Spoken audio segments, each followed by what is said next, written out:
Torej, projekt NetEnt, ki smo ga izvajali na Šolskem centru Nova Gorica v sodelovanju s partnerji iz Republike Slovenije in drugih držav Evropske unije, smo predvsem razvijali modul podjetništvo, ki ga bomo v prihodnosti skušali implementirati v odprt kurikul različnih izobraževalnih programov.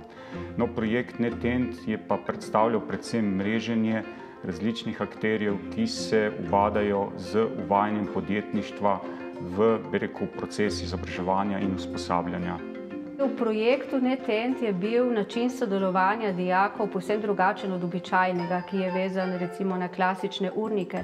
So se lahko razvijali ideje, ki so jih tudi sami prispevali. In seveda, če nekdo vidi sebe oziroma svoj doprinos v taki ideji, ima veliko večjo motivacijo za svojo angažiranost. V tem času se vloga učitelja spreminja. Od tistega, ki posreduje znanje, bolj v vlogo kot nekega spodbujevalnika oziroma tutorja, ki mladega usmerja, da išče v sebi svoje potenciale. Se pravi, res pomagaš nekomu odkrivati, kje ima tiste svoje potenciale in kako jih naprej razvijati. In to je ta projekt zelo poudarjal. Projekt Usposobljeni za prihodnost je bil dvoletni projekt, ki je predvideval mobilnosti za praktično izobraževanje dijakov v tujini, za usposabljanje in pa poučevanje učiteljev. Mi v tem projektu smo poslali dejansko dijake v tujino, nabiranje izkušenj, novih praks in tako dalje. Moram reči, da so prišli nazaj spremenjeni.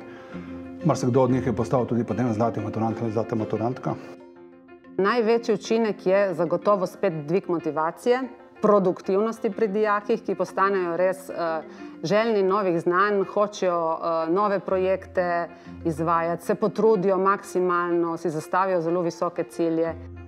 Na osnovi izkušenj, ki so jih prinesli iz tujine, so začeli ustanavljati tudi dijaška podjetja. Zadeva se je prijela, dejansko dijaki zelo uspešno poslujejo z svojimi idejami in tudi širijo to znanje okoli. Tako da šola se je prav zaradi evropskih projektov zelo spremenila. Med drugim smo tudi na osnovi naših izkušenj vzpostavili nov odprti kurikulum, mednarodno sodelovanje.